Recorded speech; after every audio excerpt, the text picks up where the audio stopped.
Hi, my name is Adam Bebo, and I graduated from Clemson in 2012 with a degree in mechanical engineering. A few days ago, I was asked to speak to you about what life is like in the real world as an engineer.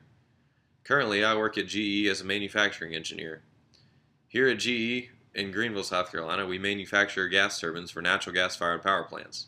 My specific job is process improvements for milling different types of metals, ranging from stainless steel to Inconel. I have to know that there are different cutting tools with different characteristics that can indicate before we ever cut how a tool is going to perform.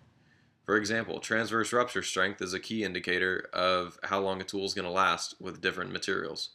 The higher the transverse rupture strength, the better performance we get. With stainless steels, they machine a lot easier than Inconel 706 or 718, all because of the different material properties and makeups. The different alloys of Inconel 706 and 718 behave differently also. One's a lot harder than the other, so that's going to negatively impact tool wear and machine cycle time. These are all things that I have to think about when I'm designing a process or trying to improve it. When I sat in that same class, MSE, it was CME 210 when I took it. I think it's MSE 2100 for you now.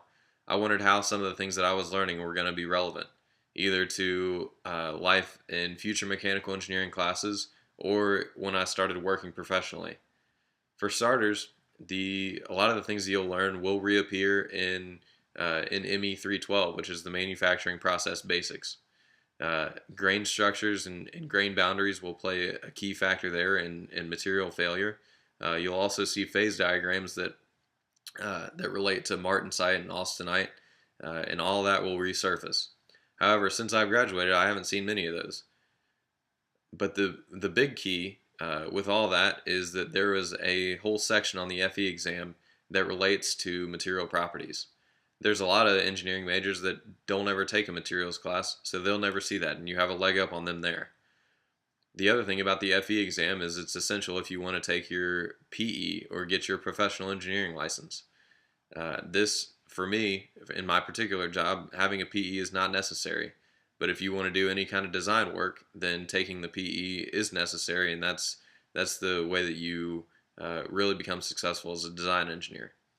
So just know that there's a lot of things in the materials class that seem like they're in vain, but a lot of them will resurface and they will make themselves known, and they'll become important in your day-to-day job, whether you realize it or not. So good luck with it and stick with it.